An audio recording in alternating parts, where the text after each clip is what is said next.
Hello friends, जय हिंद। बहुत बहुत स्वागत है आप सभी का आपके अपने YouTube channel Saxena CP classes में। दोस्तों, आज की वीडियो में मैं हिंदी के बहुत ही महत्वपूर्ण क्वेश्चनों को लेकर के आया हूं। ये आपका पार्ट 2 है। यदि आपने पार्ट 1 को नहीं देखा है तो उसको देख लीजिए, वहां में बहुत ही अच्छे अच्छे क्वेश्चंस आपको लिए गए हैं। दोस्तों, इसमें से आपके श्योर सीरीज के और परीक्षा में पूछे गए प्रश्न लिए गए हैं। तो दोस्तों, ज़्यादा न देर करते हुए आइए हम लोग शुरुआत करते हैं। तो जैसा कि दोस्तों, आज का आपका जो क्वेश्चन नंबर 21 है हम लोग पढ़ेंगे, क्या है आपका, देखिए कि नागार्जुन का संक्षिप्त परिचय दीजिए। तो दोस्तों, नागार्जुन, तो देखिए वैद्यनाथ मिश्र नागार्जुन का जन्म 1910 ईस्वी में बिहार के दरभंगा जिले में हुआ था। मेरे दोस्तों, कि वैद्यनाथ मिश्र नागार्जुन का जन्म 1910 ईस्वी में बिहार के दरभंगा जिले में हुआ था। युगधरा, प्यासी पथराई आंखें, सतरंगी पंखों वाली, इनकी प्रसिद्ध क्या है, काव्य रचनाएं हैं। अगला है गणेश शंकर विद्यार्थी पर संक्षिप्त लेख लिखिए। ये इंपॉर्टेंट है मेरे दोस्तों। गणेश शंकर विद्यार्थी का जन्म 1890 ईस्वी में कहाँ हुआ था, आपका प्रयाग में हुआ था। ठीक है, तो गणेश शंकर विद्यार्थी का जन्म 1890 ईस्वी में प्रयाग में हुआ था। आप पत्रकार थे। आप सरस्वती पत्रिका तथा अभ्युदय पत्र में कार्यरत हैं। कुछ समय तक आपने प्रताप साप्ताहिक पत्र के संपादक रहे। इनकी भाषा सशक्त एवं शैली ओजपूर्ण, गांभीर्य एवं वक्रता प्रधान रही है। आपका निधन सन 1931 ईस्वी को हो गया था। तो ये हो गया। अब देखिए, हिमालय से गंगा निकलती है, यह वाक्य किस कारक का है। तो देखिए, प्रथमा कर्ता ने द्वितीय कर्म को तृतीया करण के द्वारा चतुर्थी संप्रदान के लिए पंचमी आपादान से अलग होने के अर्थ में। तो हिमालय से गंगा निकलती है, तो हिमालय से गंगा क्या हो रही है, अलग हो रही है, तो कौन सा कारक हो जाएगा भैया, आपादान कारक हो जाएगा। चौथा है, देखिए पुष्प शब्द के 4 पर्यायवाची लिखिए। तो पुष्प का हो जाएगा सुमन, कुसुम, फूल, प्रसून। ये क्या है दोस्तों, आपका पुष्प का पर्यायवाची शब्द हैं। अगला क्वेश्चन से आपका देखिए कि ये सब बहुत इंपॉर्टेंट क्वेश्चन है, पूरे आपके इंपॉर्टेंट हैं। संधि, सुगम, सूक्ष्म एवं स्वतंत्र शब्दों के विलोम शब्द लिखिए। संधि का मतलब होता है जुड़ना। जुड़ना का क्या होगा, तोड़ना, मतलब विग्रह करना, तो हो जाएगा सुगम का हो जाएगा आपका दुर्गम। सूक्ष्म जो छोटा, स्थूल, सूक्ष्म का हो जाएगा स्थूल। और स्वतंत्र का क्या हो जाएगा आपका परतंत्र हो जाएगा। अगला है आपका, देखिए नयन और नायक दोनों शब्दों का संधि विच्छेद करिए। तो नयन का हो जाएगा ने धन अन हो जाएगा। नायक का हो जाएगा दोस्तों नय धन अक।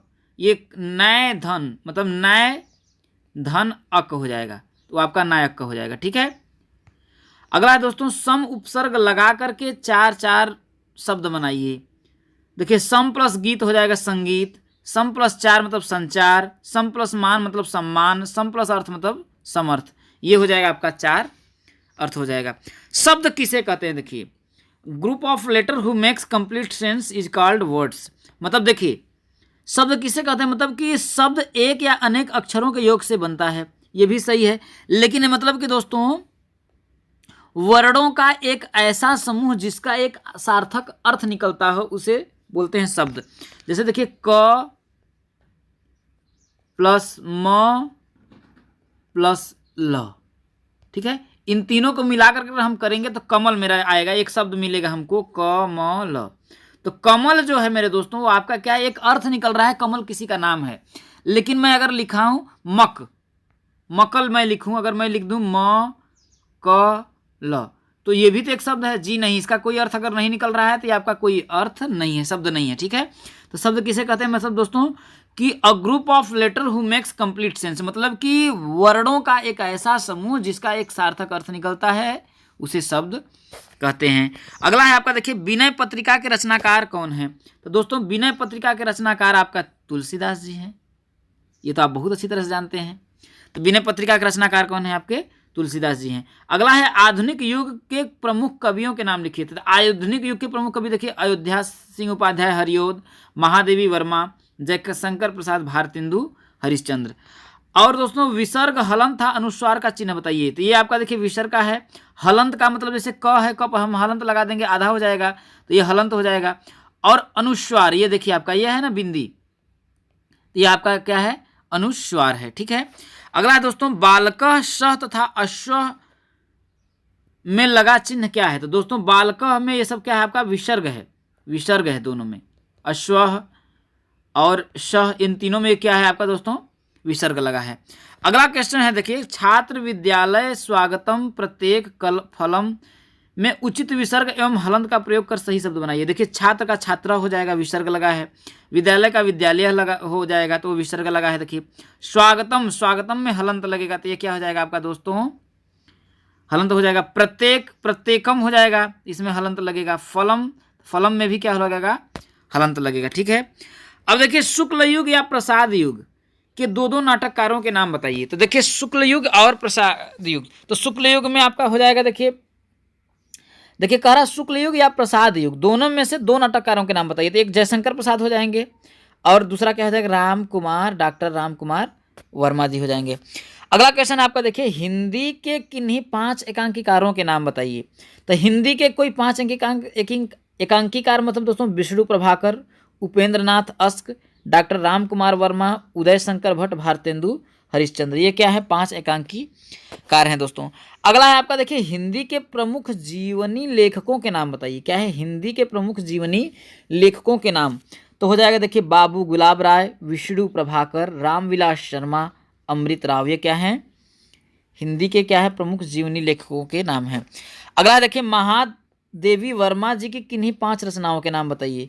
तो निर्जा, निहार, दीपशिखा, यामा, रश्मि, साध्य गीत, ये क्या है, महादेवी वर्मा जी की 5 रचनाएं हैं। कौन कौन सा, निर्जा, निहार, दीपशिखा, यामा, रश्मि, सांध्य गीत। अगला है दोस्तों आपका सूरसागर, सूरसरावली था साहित्य लहरी के रचनाकार आपके सूरदास हैं मेरे दोस्तों, सूरदास जी हैं, जिन्होंने जन्म 1478 ईस्वी में हुआ था। और इस पूछा जा सकता है सूरदास के गुरु का नाम, तो वल्लभाचार्य था इनके गुरु का नाम। ठीक है। तो अगला आपका क्वेश्चन है देखिए, निम्नलिखित शब्दों में से एक एक समानार्थी शब्द लिखिए। खग, खग का मतलब पक्षी होता है। धरती का समानार्थी धरा, वसुंधरा, धरड़ी, बहुत हो सकता है दोस्तों, तो ये हो जाएगा। अगला है आपका देखिए, सरोरूह शब्द का क्या अर्थ है। किसका दोस्तों, सरोरूह शब्द का क्या अर्थ है। तो दोस्तों सरोरूह का मतलब होता है, सरोरूह मतलब कि कमल की भांति। क्या मतलब दोस्तों, कमल की भांति आपका ये है। और अगला आपका आ जाता है दोस्तों, तुलसीदास जी के गुरु कौन थे। तो देखिए नरसिंह दास। कौन से दोस्तों, नरसिंह दास तुलसीदास जी के कौन थे, आपके गुरु थे। अगला है आपका देखिए कि हिंदी गद्य की 2 विधाओं के नाम लिखिए। तो हिंदी गद्य की 2 विधा नाटक और कहानी है। कौन कौन सा दोस्तों, नाटक और कहानी है। अगला है दोस्तों आपका, निम्नलिखित संस्कृत शब्दों के हिंदी में अर्थ लिखिए। देखिए तड़ांग और नृपह, तड़ांग का मतलब होता है तालाब और नृपह का मतलब होता है दोस्तों राजा। नृपह का मतलब राजा, तड़ांग मतलब तालाब। अगला है दोस्तों कि हलंत के प्रयोग से वर्ण या अक्षर आधा या पूरा दोनों में से क्या होता है। तो दोस्तों हलंत का अगर प्रयोग कर दिया जाता है तो वो अक्षर आधा माना जाता है। जैसे अगर मैंने क लिख दिया, तो अगर इस पर हलंत लगा दिया तो ये अक्षर क्या हो जाएगा, आपका आधा माना जाएगा। अब देखिए इसमें है म में म वर्ण, ये म में म वर्ण अक्षर पूरा अथवा आधा किस रूप में पाया जाएगा। अब देखिए म है, इसमें हलंत नहीं लगा है तो ये आपका पूरा माना जाएगा, लेकिन यहाँ पर देखा आधा रूप में माना जाएगा, ये पाया जाएगा। ये थोड़ा सा गलत है दोस्तों, क्योंकि म है, म में जब हलंत लगेगा तभी तो ये आधा होगा, यहाँ पर पूरा मनाया जा रहा है। ठीक है दोस्तों। अगला है आपका देखिए, वंश अंश शब्द में किस चिन्ह का प्रयोग है। वंश, देखिए वंश और अंश में अनुस्वार का प्रयोग हुआ है। देखिए अनुस्वार जो बिंदी लगता है वो होता है आपका अनुस्वार। अगला देखिए, समस्त भाषाओं की जननी कौन सी है। तो दोस्तों सभी भाषाओं की जननी मातृभाषा आपका होती है संस्कृत। सभी समस्त भाषाओं की जो जननी है, माता है, वो कौन सी है, आपकी संस्कृत है। अगला है दोस्तों, प्रकृति के सुकुमार कवि देखिए। तो सिंपल बात, सुमित्रा नंदन पंत जी को कहा जाता है। दोस्तों प्रकृति का सुकुमार कवि किसे कहा जाता है, देखिए सुमित्रा नंदन पंत जी को। ये बहुत ही इंपॉर्टेंट क्वेश्चन है और बार बार देखिए आपका पूछा जाता है। अगला दोस्तों, परलौकिक शब्द का वर्ण विच्छेद करिए।